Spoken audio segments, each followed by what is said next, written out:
Okay, one drink, but I'm buying. Okay, but it's an open bar.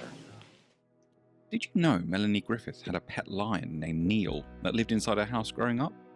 Or that she started living with Don Johnson when she was just 14 and he was 22? Her life has always felt like a movie. Glamorous, messy, unpredictable, and often painful. At her peak, she was everywhere. The poster girl of late 80s Hollywood. Working Girl made her a household name. She had the looks, the talent, the famous parents, but somewhere between the awards, the rehab stints, and the tabloid firestorms, Melanie Griffith quietly drifted away from the A-list. So, what the hell happened? Let's fade to black. Melanie Griffith was born on August 9, 1957, into Hollywood royalty. Her mother was Tippi Hedren, the iconic blonde from Hitchcock's The Birds, and her father, Peter Griffith, was a former child actor turned ad executive. But growing up in the spotlight came at a cost. She was just 9 months old when her parents divorced. Much of her childhood was spent on film sets or in the orbit of industry elites, especially after her mother became one of Alfred Hitchcock's protégés. According to Tippi, Hitchcock became obsessed, even possessive, and that tension bled into their family life. It left marks. As a teen, Melanie was beautiful, vulnerable, and rebellious.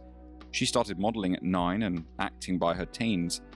And then, at just 14, she met a 22-year-old Don Johnson on the set of The Harad Experiment, a film her mother starred in.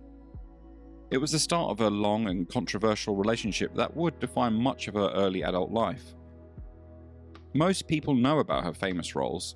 Fewer people know how chaotic and often dangerous the years leading up to them really were. Her first steps into film came in the early 1970s with her screen debut in the low-budget drama Women Crush Wednesdays, followed by a small but memorable role in Arthur Penn's neo-noir Night Moves in 1975. These early parts didn't make her a star, but they did put her on the radar and hinted at bigger things to come. One of Melanie Griffith's most pivotal early roles came in Body Double in 1984, directed by Brian De Palma, a film soaked in Hitchcockian style and voyeuristic obsession. She played Holly Body, a porn actress at the centre of a murder mystery, and it was a risky role, provocative, unsettling, and deliberately layered, but Melanie handled it with surprising control. There's a sharpness in her performance that cuts through the sleaze and satire of the film. It's no small feat, especially in a movie that walks a razor-thin line between erotic thriller and psychological horror. What's even more interesting is the full-circle feeling behind it all. Here she was, the daughter of Tippi Hedren, who famously clashed with Alfred Hitchcock over his controlling behaviour on the set of The Birds, now starring in a film heavily inspired by his work. De Palma's fixation on voyeurism wasn't far removed from Hitchcock's, and Melanie's role in Body Double feels, in hindsight, like a strange and ironic echo of her mother's past. Critics were divided on the film itself, but almost everyone agreed Melanie Griffith was unforgettable. This wasn't a supporting turn, it was a statement. Then came Something Wild in 1986, and this one's a gem. Directed by Jonathan Demme, the film is a genre-bending roller coaster. Melanie plays Lulu, a carefree, impulsive woman who essentially kidnaps a buttoned-up Jeff Daniels for a spontaneous road trip that slowly transforms into something darker and far more dangerous. The role gave her room to be completely unpredictable, both charming and unhinged. It's a wild, underrated performance and one that showcased her incredible range. The film itself was ahead of its time, blending screwball comedy with a slow descent into noir, and again Melanie was the centre of gravity. 2 performances and 2 films that didn't play it safe. Before she suited up for the boardroom in Working Girl, Melanie Griffith went full action heroine in one of the strangest little sci-fi flicks of the 80s, Cherry 2000. It was released in 1987, though it was actually shot 2 years earlier, and this one is pure video store gold. I remember renting it as a kid, not really knowing what to expect, and what I got was Melanie Griffith wielding a rocket launcher in the desert, helping some poor bloke rescue his malfunctioning sex robot from a dystopian wasteland. Yeah, you heard that right. She plays E. Johnson, a leather-clad tracker who specialises in crossing treacherous Zone 7. And she's completely cool in it. It's got this strange mix of Mad Max energy, neon-lit futurism, and quirky satire. And while the tone is kind of all over the place, rom-com 1 minute, shootout the next, it somehow works in that late-night cult kind of way. And with that momentum, she hit her biggest role yet, one that would make her a household name. Then came the career-defining Working Girl in 1988. As Tess McGill, the ambitious Staten Island secretary with big dreams and a scratchy voice, Melanie Griffith captured the hearts of audiences around the world. She was raw and vulnerable, funny and entirely believable. The film itself is packed with talent. Sigourney Weaver plays her ruthless, calculating boss, and it genuinely looks like she's having fun with the role. Harrison Ford, who was arguably the biggest star at the time, takes a surprising back seat, serving the story rather than dominating it, and the supporting cast? Equally stacked. You've got a young Alec Baldwin as Tess's sleazy boyfriend, Joan Cusack stealing scenes as her loud but loyal best friend, even Kevin Spacey pops up in a blink and you'll miss it cameo as a sleazy limo passenger. Everyone's firing on all cylinders, and I'll be honest, I've always loved Working Girl. I still do, and people often say there weren't enough female-led movies back then, but honestly, if they made more like this, we'd have been fine. You had two incredibly feminine leads, a great script, and just the right mix of heart and humour. It's also a great snapshot of the corporate world in the 80s. Sure, you've got people on typewriters and big shoulder pads, so some parts have aged visually, but the pacing, the tone, the cohesion of it all is still bang on. There's a real warm energy to the whole film that people still respond to. Everyone I know who's seen it seems to feel the same way, that this one just works, and it holds up. Melanie won a Golden Globe for the role, earned an Academy Award nomination, and was suddenly at the top of every casting list. In just a few years, she'd gone from scandalous starlet to Hollywood's Golden Girl. Hey, if you're enjoying these deep dive retrospectives and want to help support the channel, you can buy me a coffee at the link below. Every little bit helps me keep these stories coming. Now, back to Melanie's story. After the success of Working Girl, Melanie Griffith became the face of a new kind of stardom, one built as much on charisma and vulnerability as it was on glamour. She wasn't the icy femme fatale or the high-maintenance diva. She had that raspy voice, that warmth in her smile, and just enough danger in her eyes to keep you guessing. She felt very human, and in a decade obsessed with perfection, that made her really stand out. The press couldn't get enough. She was on every red carpet, in every magazine, Vogue, Rolling Stone, Vanity Fair, and she started landing roles that pushed her into new territory. In Pacific Heights in 1990, she starred opposite Matthew Modine as a young couple who buy a Victorian house in San Francisco, only to rent a room to a psychotic tenant played by Michael Keaton in one of his most unhinged roles. The film's a tense, underrated thriller, and Melanie's performance is grounded and compelling. She doesn't play the victim as much as the realist, someone exhausted by the madness unravelling around her, and the movie, while not a box office juggernaut, holds up surprisingly well. It's sleek, nasty, and unsettling in all the right ways, and Griffith holds her own against both Modine's nervous energy and Keaton's chaos. Then came The Bonfire of the Vanities, also in 1990, a big-budget adaptation of Tom Wolfe's bestseller, with Tom Hanks, Bruce Willis, Brian De Palma directing, and Melanie as Maria Ruskin, the Southern Belle at the centre of the scandal. It should have been a slam dunk, but the film was a disaster. Poorly received by critics, rejected by audiences, and famously torn apart by Vanity Fair's behind-the-scenes expose, Bonfire became a cautionary tale about Hollywood excess and miscasting. Melanie's performance, though brave in its own right, was lost in the noise. The film flopped hard, and the industry began to question whether Griffith's post-Working Girl momentum could really hold. Then, in 1991, she starred in a quieter, more personal film, Paradise, alongside her then-husband Don Johnson.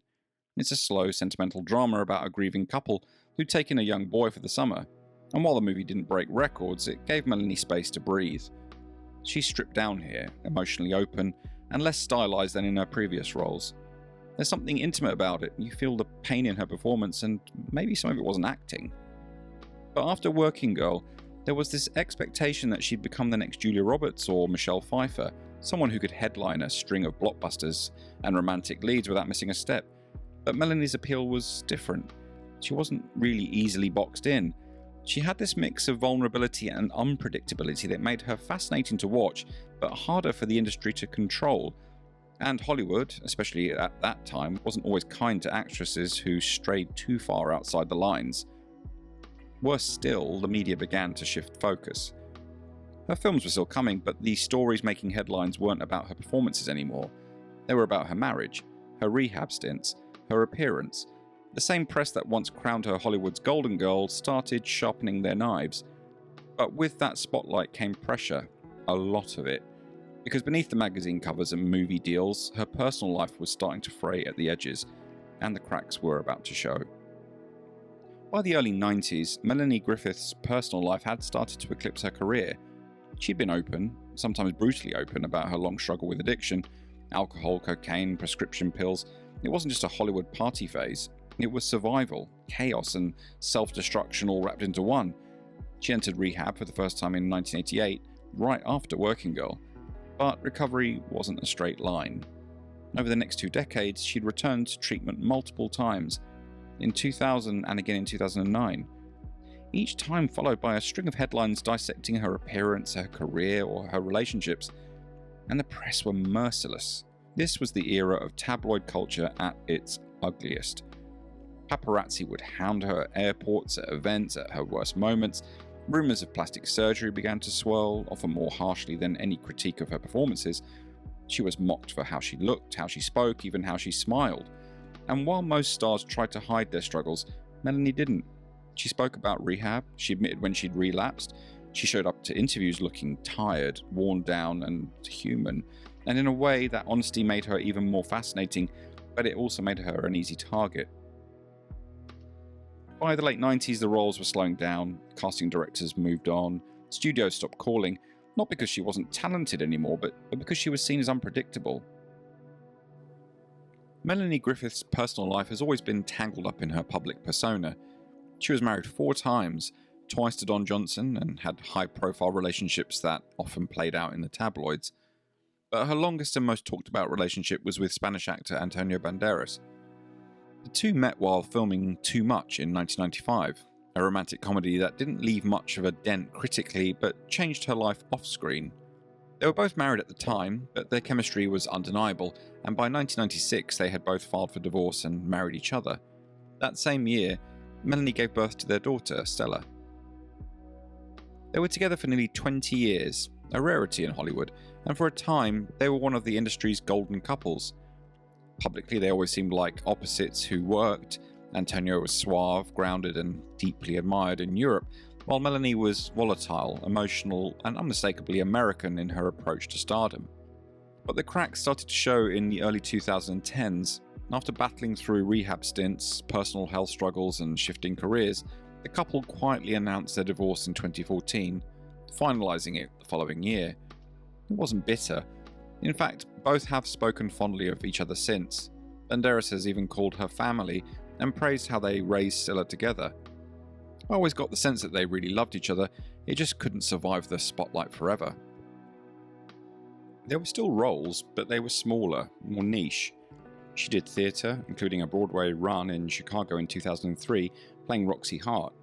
And she was good, really good. Critics were surprised.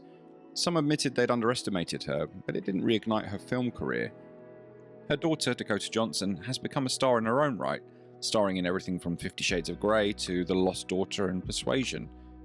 Melanie has also remained close with her other children, Alexander Bauer from her marriage to Stephen Bauer, and Stella Banderas with Antonio. She's also been open about her health, including a history of epileptic seizures, which she says improved dramatically after the stress of her second divorce subsided.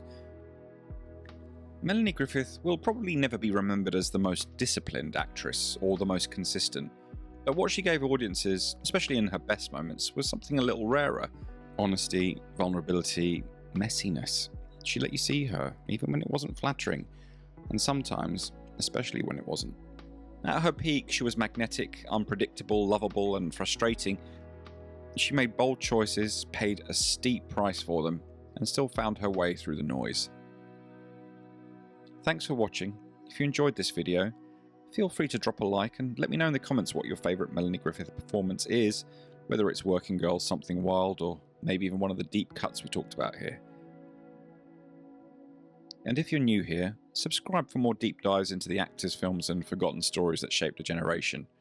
Until next time, I really do look forward to seeing you all in the next one.